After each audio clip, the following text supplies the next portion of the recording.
과도한 경찰력 사용이 끔찍한 수준이었다. 최근 세월호 관련 집회에 대한 국제 앰네스티의 논평입니다.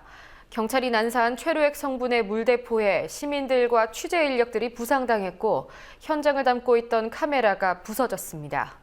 한국 경찰의 공권력 남용은 하루 이틀 일이 아닙니다. 집회 참여자가 전기총에 맞고 경찰에 맞아 목숨을 잃는 일도 있었는데요. 이렇게 끔찍한 일이 벌어질 때마다 경찰은 어떤 책임을 졌을까요? 성지훈 기자가 보도합니다. 시민들을 향해 물대포가 쏟아집니다. 물대포에는 최루액 성분인 파바가 섞여 있습니다. 얼굴을 조준해 최루액을 직접 뿌리기도 합니다. 세월호 1주기 추모 집회부터 등장한 최루액과 물대포는 지난 1일 노동절 집회에도 등장했습니다. 42명의 연행자가 나왔고 크고 작은 부상을 입은 사람들도 많습니다. 세월호 관련 집회를 대응하는 경찰의 진압 수위가 갈수록 높아지면서 경찰의 과잉 대응, 인권 침해를 지적하는 목소리가 높아집니다.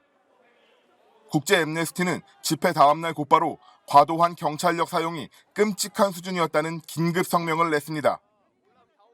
앰네스티는 이어 공공의 안전에 어떤 위협도 가하지 않은 평화로운 시위대를 상대로 최루액까지 섞은 물대포를 써가며 해산시켜야 할 이유가 어디에 있냐고 지적했습니다.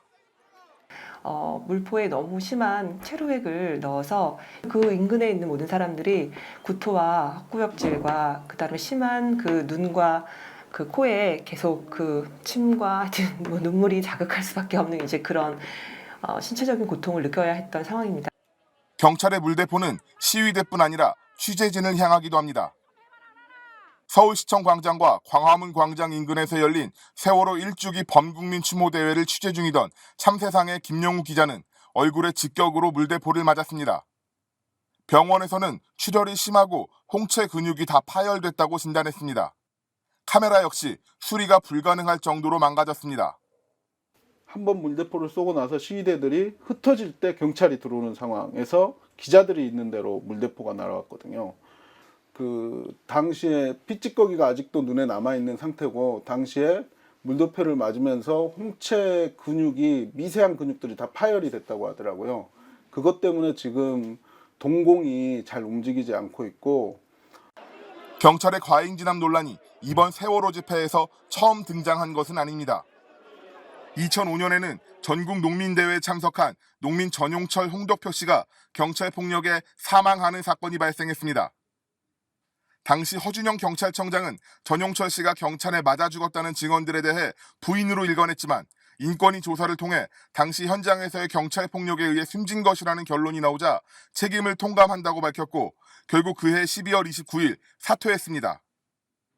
전용철, 홍덕표 씨가 사망한 그 다음 해인 2006년엔 포스코 본사 점거 농성에 참가했던 건설 노동자 하준근 씨가 경찰이 휘두른 방패에 맞아 숨지는 사건이 발생했습니다.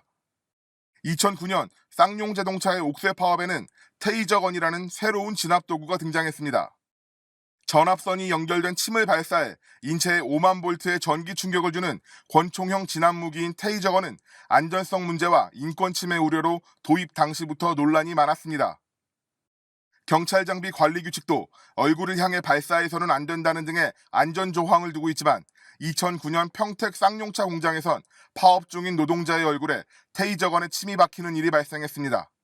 전용철 하준근 열사 때도 사실 경찰은 자기네들이 저지른 폭력에 의해서 농민과 노동자가 사망했다는 것들을 인정하지 않았어요.